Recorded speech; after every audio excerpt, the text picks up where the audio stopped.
Welcome to Eye on KELOLAND Rewind. I'm Maddie Paul, and behind me is the scene of our live camera from Terry Peak Summit. You can find all of our live cameras right on KELOLAND.com. We have a lot of stories to share with you today for Eye on KELOLAND Rewind, so let's get started with our very first story. From ice skating in the chilly weather to splashing in the water on a summer day, a big addition to the Sioux Falls Park system offers all sorts of activities. Jacobson Plaza is named after the Gary and Diane Jacobson family, who donated $5.5 million to the project, and that's according to the city of Sioux Falls. Kelly Vogt looks at the response to the attraction in its first few months. There's a place in downtown Sioux Falls where skaters are gliding on the ice in the glow of holiday lights. Gives me more of that New York City kind of feel with the ice skating rink and the Christmas trees and all the lights around. Becca Connolly and Zach Walters are enjoying this ice ribbon at Jacobson Plaza, which is in its first winter season.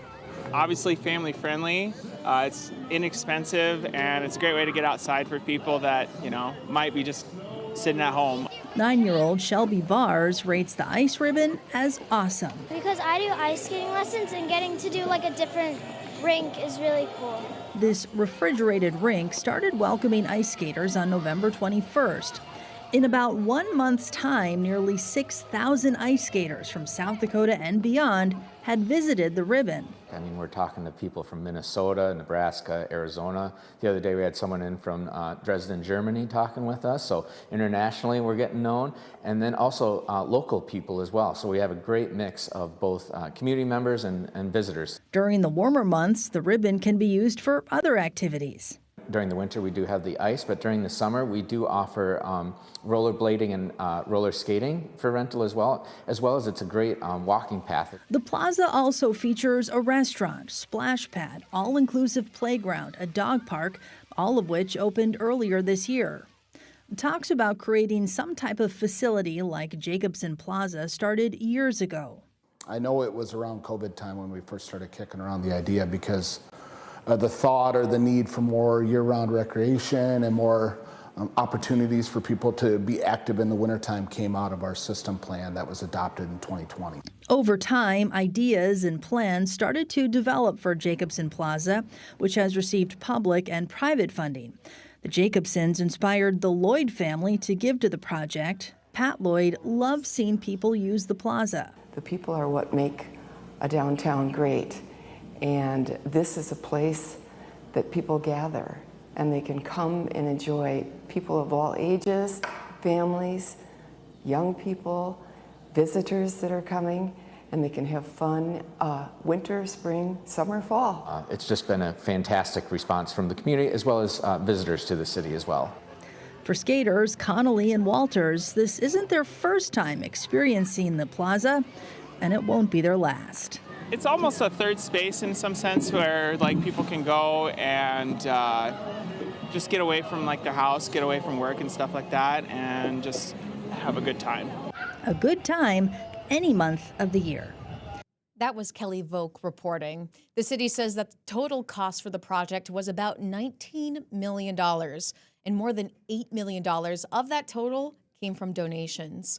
Other donors for the project include T. Denny Sanford and the Downtown Rotary Club. Well, still to come on Eye on KELOLAND Rewind, we talked to 6 lawmakers about what we can expect for the upcoming legislative session and raising awareness about human trafficking in January.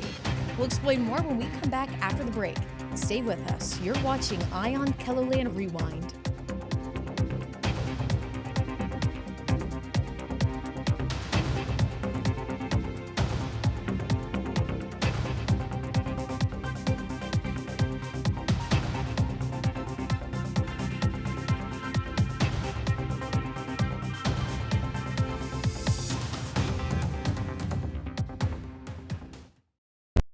And welcome back to Eye on KELOLAND Rewind.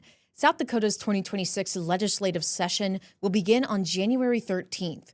Representatives and senators will travel to Pierre to make laws and send a budget to the governor. Dan Santello looks ahead to the session through the eyes of 6 lawmakers. As the legislative session approaches, property taxes are set to have lawmakers' attention. Most of the legislators that I've been talking to and hear from are talking about property tax relief in one form or another. And that might mean some guardrails on spending or how we're using property tax dollars. Of course, property tax relief will be a conversation we will have. It was a big topic last session, and not much came out of it, unfortunately. So I do think it just has risen the bar even further on that for this session. So I think property tax will be a big issue. Property tax reform is definitely going to be a big topic this year. I think a lot of people are feeling the pressure since we're seeing in certain counties that we clearly need a closer look. But I also don't think a one-size solution makes sense for the whole entire state. Overall, budgetary concerns are front and center. I think South Dakotans are going to witness a legislature this year that will have a large amount of discussion around what is our revenue picture going to look like, what does our tax system look like, and how do we actually make this thing fair? We're going to have a real discussion about whether we're a state that can still build things, whether it's infrastructure or any development, any new housing. There are some folks who say we shouldn't build any of those things at all, and folks who think we should get up and running again. I think some of the other big issues that we're going to hear come up is regarding the budget, the cash flow, the economic state that that we're in, and are we able to take care of our state's obligations? So I think that's going to be a conversation. With regard to economic development, Republican Senator John Carley of the Piedmont area outlines two viewpoints. There's a version of these public-private partnerships where the government's giving money or picking and choosing winners and losers. And there's a separate version that I would subscribe to, and I think a number of people subscribe to, and that's the idea of that it's get the government out of the way, limited government, lower taxes, less regulation. He believes this issue will figure prominently during the session. Additionally, education looks poised to receive attention. Education's been a little bit under attack in the last several years, and we're going to have a real conversation about how we should best support our schools, our students, and the parents raising these kids. There's a lot of work behind the scenes as far as education. Plenty of legislators are not okay with providing that 0% increase for education. It technically is a cut. And so definitely we'll have a couple bills moving forward. Governor Larry Roden has proposed a 0% increase in state aid to K-12 education. Uri Balk says education legislation could go in different directions. Of either tweaking the funding formula just a tiny bit, or just trying to see what we can do with some one-time funds to help out education. I'm really hopeful that we focus on public education. Pierre's balance of power tilts strongly toward the GOP. Republicans hold 97 seats compared to the Democrats' 8. I'm excited to work across the aisle and work with my other colleagues. And I think there's some exciting, great bills that are going to be coming forward. There's also plenty of defense to be played. Nevertheless, when it comes to moving legislation through the halls of the Capitol toward the governor's desk, unity could prove challenging, despite how more than 90% of the legislature belongs to the same party. Although the supermajority of South Dakota is so wildly fractured. Yeah, I think consensus is going to be hard to come by this year. I mean, when we look at the biggest challenges facing this state, from infrastructure to education to economic growth and prosperity, it just doesn't seem like there's a real consensus among the majority of the legislatures how to get that done. Answers to how the session will unfold, however, are quickly approaching. The session's first legislative day, when Roden will give his State of the State address, is set for January 13th. And that was Dan Santella reporting. And more than 36 bills are already filed for the upcoming legislative session. KELOLAND News will have team coverage leading up to and during the session, including from our Capitol News Bureau reporter who's always in Pierre, Bob Mercer. Now up next, January marks a new year, but also an important month, Human Trafficking Awareness Month. Call to Freedom in Sioux Falls is taking this time to educate people on the topic. Cindy Hoyer tells us how you can get involved. At Call to Freedom, helping survivors of trafficking is something the organization does on a daily basis, and January is an especially important time to spread the word. National Human Trafficking Awareness Month.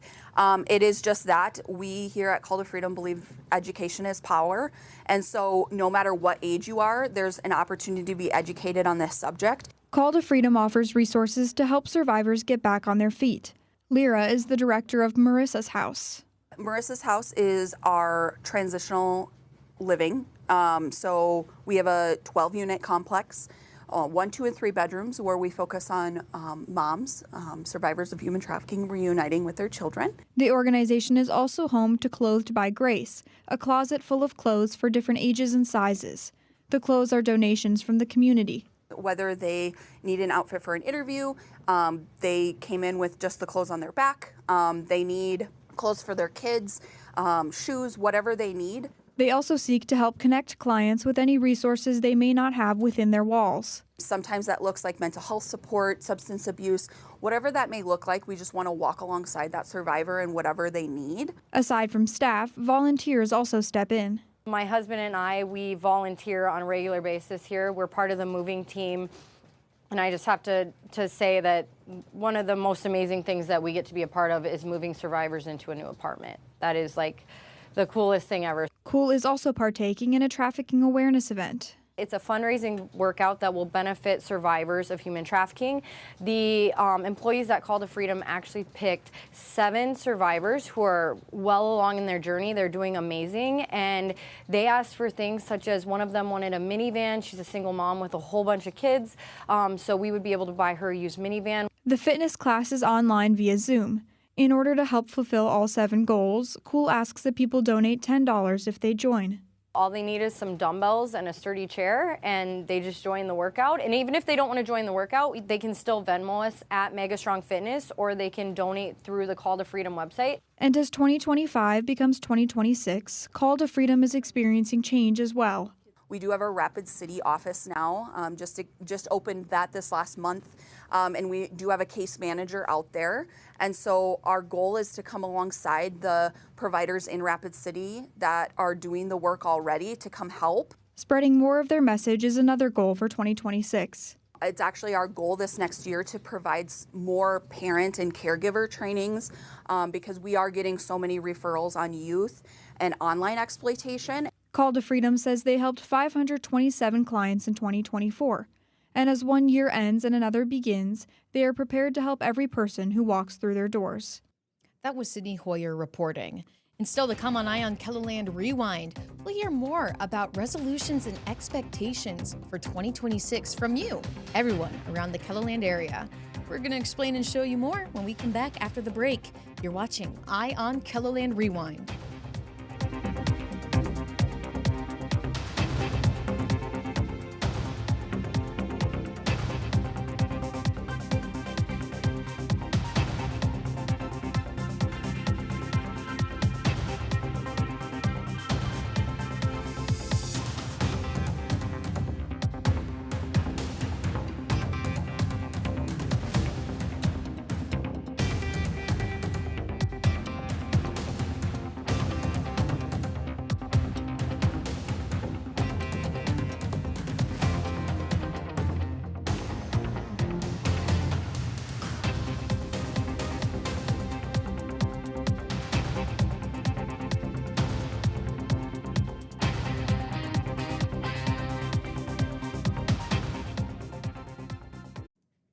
And welcome back to Eye on KELOLAND Rewind. Optimism abounds whenever we turn the calendar page on a new year, and the arrival of 2026 is accompanied by plenty of good thoughts about what's in store for the year ahead. Perry Groten has been sampling some local predictions and resolutions. The holiday brunch crowd at Josiah's in downtown Sioux Falls will have a lot on its plate with the arrival of 2026. My daughter's getting married, my other daughter's graduating college, so we got a lot of fun things ahead. Our high schoolers can drive themselves next year. Yeah. Is that a good thing? That's a helpful thing. Hopefully it's a good thing. Some families, like the Moody's, are hoping 2026 will be a little less hectic than 2025. We actually just moved this last weekend, and so the busyness of that and trying to just get settled in, so yeah, we're just looking for peace and calm. Psychology major Ella Moody is looking forward to the start of a new semester at SDSU. I'm looking for deeper connections with the people that I care about and just new memories. State historian Ben Jones expects 2026 to be historic for South Dakota and the rest of the country. We're opening the museum in 2026, so it's a big aspect of what's going to go on in Pierre. So I invite everybody to come out in July and see the new museum, and then toward the end of the year, the entire museum will be open. And then also our nation is celebrating its 250th birthday in 2026, and so lots of opportunities to mark that great occasion. Some people are looking to build upon the New Year's resolutions they've made in the past. My resolution for 2025 was do good, do more good.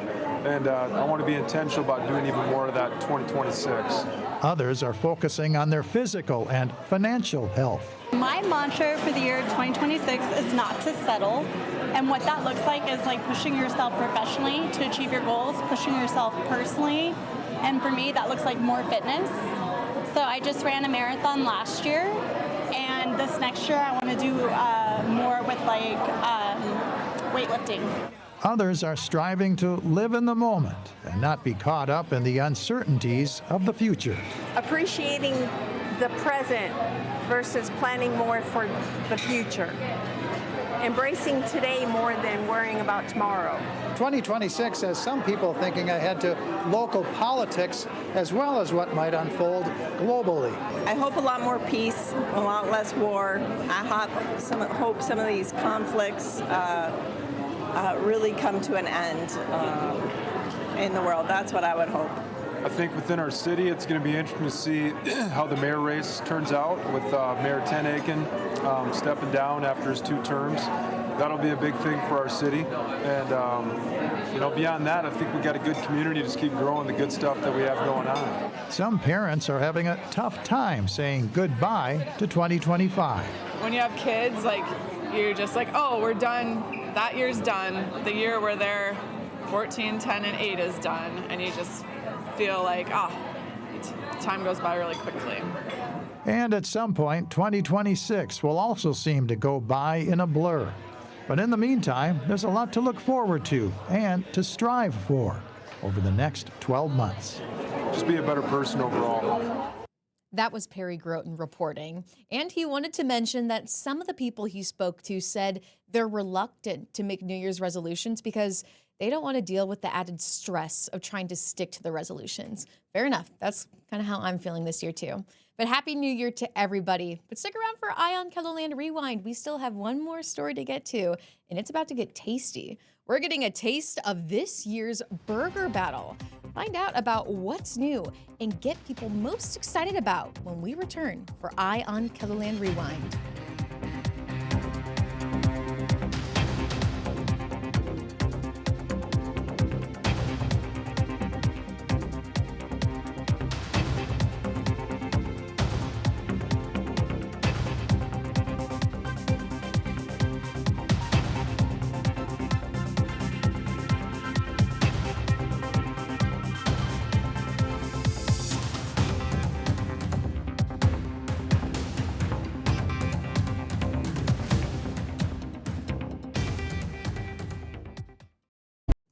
And welcome back to Eye on KELOLAND Rewind. Downtown Sioux Falls is ringing in 2026 with its most popular event of the year. The Burger Battle is back for a 13th year featuring dozens of businesses and just as many unique entries. Travis Fostings tells us why the Downtown Burger Battle is bigger than ever and how a number of non-restaurants are getting involved. The Downtown Burger Battle has enjoyed an overwhelming amount of success in recent years. It's fun to go share burgers with people at different places in downtown Sioux Falls and try different things. Taryn Sietsema is with Downtown Sioux Falls, a nonprofit focused on fostering economic growth in the heart of the city, where this January's competition features a record 50 competitors. 13 of them are brand new. So, I mean, that in and of itself tells you all you need to know about Burger Battle, just how huge this competition is and how much it means to all of our local restaurants to participate in this. The event is so popular, there were 19 people known as Burger Brawlers who ate and voted at all 39 restaurants during last year's Burger Battle. It's very amazing, and in fact, that's one of the things we hear right away when people hear how many people are participating every single year is like, well, that's going to be really hard to try every single burger, which was never our intention. It's awesome. But yeah, it definitely has a cult following. You know, our downtown has so many locally owned restaurants, and it's so important to be supporting them. Patrick McGinnis isn't a burger brawler, but he is a fan of downtown Sioux Falls. For me, it's all just about the vibes and the atmosphere and what it's become, and the lights and the hustle and bustle and people going out for a drink and just having a good time and enjoying a meal and just being around the good people of Sioux Falls and hanging out downtown. But when it comes to burgers, he knows what he likes. Burger to me is all about the beef, you know, good quality beef. I always want a good burger to it can't be too dry, right? Like you want it dripping down your wrists and hands, in my opinion. Jordan Taylor is a co-owner and executive chef at Bread and Circus Sandwich Kitchen. He says a burger battle is an opportunity to show off his creative side. This year's entry is a bratwurst burger. Sourdough pretzel bun, beer cheese, grainaise, which is a grain mustard aioli, fancy kraut we call it, which is sauerkraut that we render off some bacon, onion. One of the many burgers that's sure to bring more business downtown during the coldest days of winter. January and February, typically those post-holiday months are typically a little slower downtown. Thus the burger battle, and it's monumentally big for us. You talk about starting off the year on the right foot for all of our restaurants. It helps immensely because with wintertime, as you know, we've already seen this year just how snowy we had those first few weeks in December, which made it tough all around for our retailers and for our restaurants. People purchased nearly 85,000 burgers during last January's competition, spending more than $1.5 million. The burger battle had an overall economic impact of $3.25 million, a 12% increase over 2024. For us, that's trying to drive the foot traffic to downtown so that you come and try a burger and then also hit some of our amazing shops to shop local too at the same time. New this year, a number of downtown businesses that don't serve burgers will compete in a storefront competition. We know people are coming to the restaurants for Burger Battle. How do we get them into our shops? And so they came up with an idea of decorating their storefronts with burger themes. An attempt to keep things fresh for a competition that more than one community has already tried to duplicate. Imitation is the best form of flattery, right? And so we see that all the time. And in fact, we get phone calls all the time like, how can we do this in our town? How can we replicate this? Whatever the outcome, it's sure to be the tastiest time of the year. And that was Travis Fossing reporting. And that's all the time that we have today for Eye on KELOLAND Rewind. Thanks for watching. And remember, you can find all your Eye on KELOLAND stories online on KELOLAND.com. Until next time, have a great day, everyone.